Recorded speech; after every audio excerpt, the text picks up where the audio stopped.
sentiment que vous êtes haineux simplement parce que vous avez émis une opinion en tant que citoyen sur quelqu'un qui gère la chose publique et qui est également au service de l'équipe nationale de votre pays. À aucun moment donné, l'équipe nationale du Cameroun n'était arrivée à l'heure à un de ses rendez-vous. Parfois, on est en train d'aller pour les entraînements. Sur le chemin, on se rend compte qu'on a oublié un joueur à l'hôtel. On rebrousse chemin pour aller le réveiller parce que et tout ça là. Parce que la délégation, elle est truffée de fonctionnaires, des copains, des copines de tel ou tel qui n'ont rien à faire sinon polluer l'atmosphère. Donc, il y a cet environnement-là qui fait que ce soit difficile de pouvoir évoluer.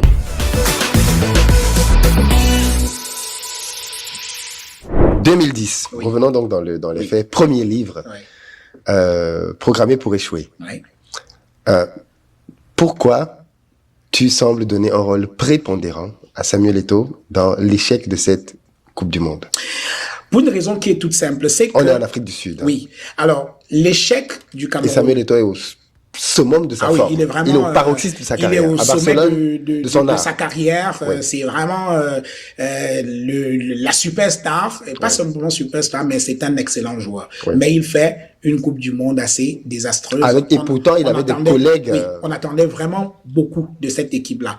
Mais il y a eu une crise. Ce qui nous a fait avoir une piètre performance à la Coupe du Monde en Afrique du Sud, c'est le changement de brassard de capitanat entre Rigobert Song et Samuel Eto'o. Ça a été géré de manière par Paul Le Guen. Absolument lamentable, oui. Parce que Paul Le Guen a retiré le brassard de capitaine à Rigobert Song qui le portait depuis pratiquement 10 ans et tout pour le donner à Samuel Eto'o. Et la transition n'a pas été douce. Voilà, Rigo a considéré cela comme un affront.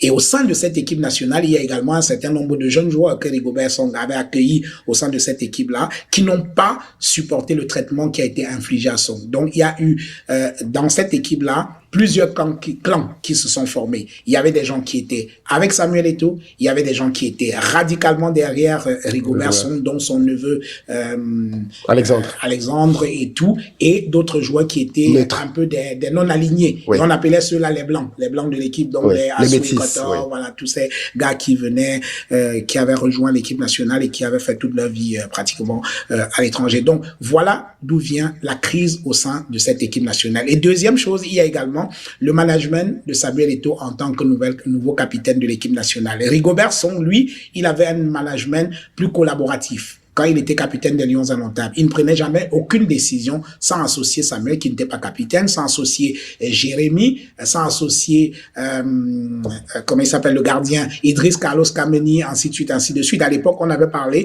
du 1984. Donc, c'était une espèce de bloc comme ça, là, qui dirigeait cette équipe nationale. Rigobert Song n'était pas une espèce de seigneur qui régnait avec son brassard de capitaine sur l'équipe nationale.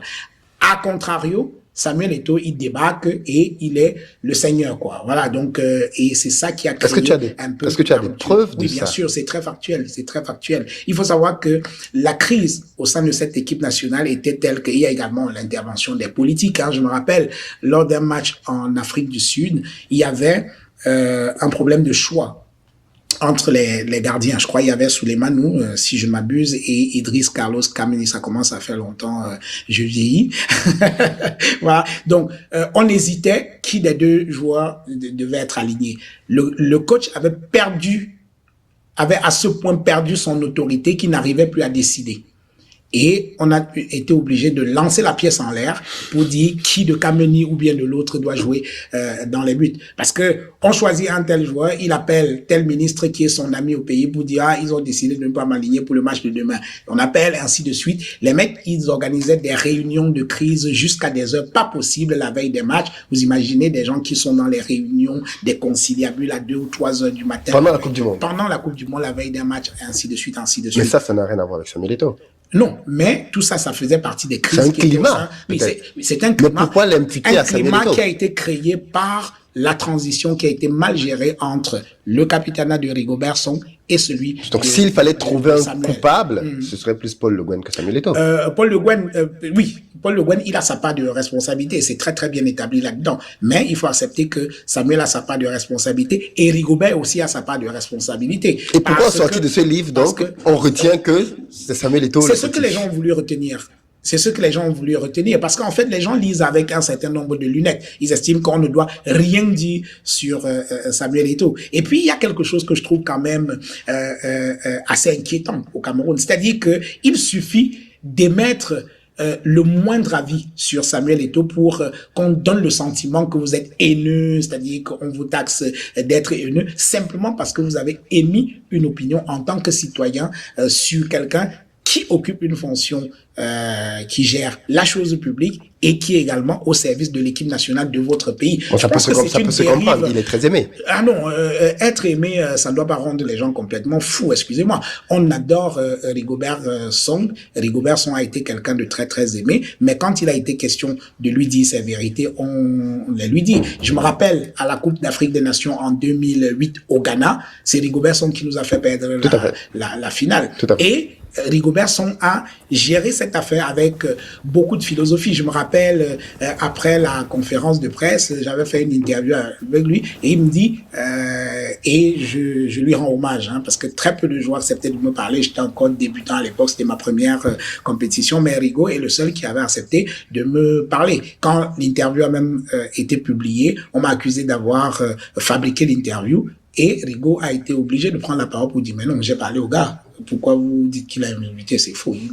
J'ai parlé avec lui, je l'ai reçu, on a fait une interview et il a géré cette affaire avec beaucoup de philosophie et d'humour. Il a dit ce qui arrive aux autres m'est arrivé. Et puis on est passé à autre chose. Au nom de quoi pense-t-on que on ne doit rien dire de quelqu'un? Si quelqu'un ne veut pas qu'on parle de lui, eh bien qu'il n'occupe pas ou alors qu'il ne soit pas une personnalité publique. Quand il reste dans sa chambre, fait sa vie privée, personne ne parle. C'est un peu comme moi aussi. Aujourd'hui, je commence à chialer comme une madeleine là parce que les gens me critiquent ou alors parce que les gens m'insultent sur l'espace public. Ce serait complètement inconséquent. Une fois que vous avez choisi de mener un type d'activité sur l'espace public, je suis désolé, vous devez accepter qu'on vous critique. C'est un peu comme plus vous montez, plus le vent devient violent. Vous ne pouvez pas monter. Quand le vent commence à être violent, vous vous en plaignez. Ben, écoutez, restez plus bas. C'est comme ça. Et ce sera comme ça et rien ne changera. Alors, donc 2010, ce que je comprends ici, ce qu'on comprend, c'est qu'en réalité, Samuel Eto'o est un des acteurs d'une débâcle qui finalement est issu d'un problème de brassard, de capitanat qui a été très mal géré. C'est vraiment la clé de cette affaire. De vous, pour comprendre. Oui, absolument. Et c'est important de rappeler que les veilles de match, de toute façon, on peut se dire, jusque là, on ne voit pas l'impact sur le terrain, mais si les gars sont en train de faire des réunions la veille d'un match, jusqu'à pas d'heure, que entre eux, ils se battent pour savoir qui joue, qui ne joue pas. Oui. Parce que du coup, on a reçu sur l'émission, j'ai reçu Alexandre Song qui nous avait donné quelques exemples. Aussi de à quel point le climat était devenu très difficile.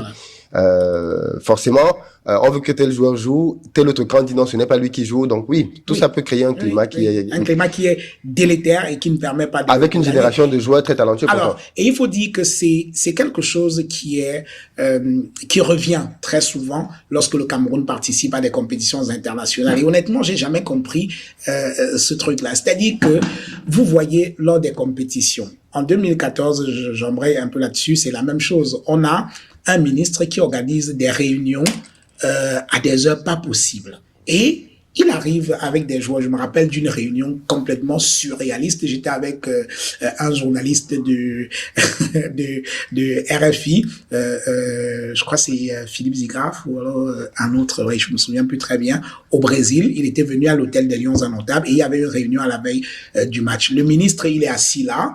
Il y a le représentant de la présidence de la République, le représentant de l'Assemblée nationale, le représentant du Sénat, le représentant du Conseil économique et social, un truc qui ne sert à rien. Personne au Cameroun. Si vous prenez 10 Camerounais, il n'y en a pas un seul qui peut vous dire à quoi sert le Conseil économique et social. Il y a son représentant à la Coupe du Monde. Il y a même le représentant de la première dame et tout ça. L'ambassadeur du Cameroun en Belgique, au Brésil et tout. Le ministre, il fait son laïus là. Il dit, bon, écoutez, vous savez, on est en territoire étranger. jouer, comme s'il apprenait quelque chose à quelqu'un, et comme si ça ne suffisait pas, après il donne la parole au type de l'ambassade du Brésil pour qu'il nous dise, vous savez, dans ce pays, faites attention et tout ça, mais on est là pour jouer une Coupe du Monde, les gars.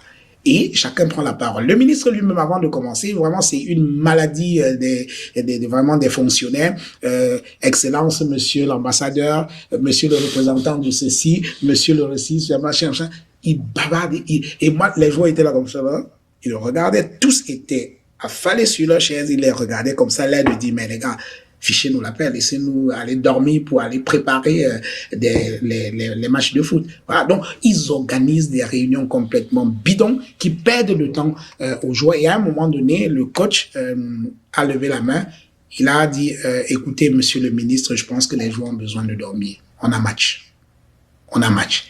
Et le ministre n'a même pas compris ce que le coach voulait lui dire. En réalité, il voulait lui dire, mais monsieur, fermez votre gueule, laissez-nous aller dormir. Et tout ça. Et même les joueurs, ils étaient énervés parce qu'il leur racontait des choses qui n'ont rien à voir avec ce qu'ils sont venus faire. Résultat des courses, pendant toute cette compétition, j'ai discuté avec le coach, à cette époque, j'oublie comment il s'appelait. En 2014? En 2014, oui. J'ai oublié son nom. Il m'avait reçu dans sa chambre à l'hôtel Montphébé où j'ai eu un long entretien avec lui qui m'avait d'ailleurs permis d'écrire mon livre, mais c'était surréaliste. À aucun moment donné, l'équipe nationale du Cameroun n'était arrivée à l'heure à un de ses rendez-vous. Parfois, on est en train d'aller pour les entraînements. Sur le chemin, on se rend compte qu'on a oublié un joueur à l'hôtel. On rebrousse chemin pour aller le réveiller parce que et tout ça là. On va pour un match pour les entraînements, on se rend compte qu'on a oublié les ballons à l'hôtel, il faut rentrer les chercher ainsi de suite. C'était la catastrophe parce que la délégation, elle est truffée de fonctionnaires, des copains, des copines de tel ou tel qui n'ont rien à faire sinon polluer l'atmosphère. Donc il y a cet environnement là qui fait que ce soit difficile de pouvoir évoluer. Heureusement, il semble que maintenant, les choses ont légèrement changé. Grâce à Samuel Eto'o. L'environnement des indomptables est un peu assaini. Oui. Il y a de moins en moins cette présence nuisible des personnes qui n'ont rien à voir avec l'équipe. Mais jusque-là, en 2014, je ne vois pas Samuel Eto'o comme responsable de quoi que ce soit. C'est pas lui qui joue le rôle du ministre, ce n'est pas lui qui... Là encore, il est là, j'ai parlé de la responsabilité administrative. C'est pas Samuel Eto'o qui devait aller réveiller tous les jours dans leur chambre et tout. Mais là encore, il y a un certain nombre d'attitudes qui sont imputables à Samuel Eto'o et tout. Vous savez, pendant la Coupe du Monde, Samuel Eto'o est arrivé à cette compétition complètement diminué physiquement.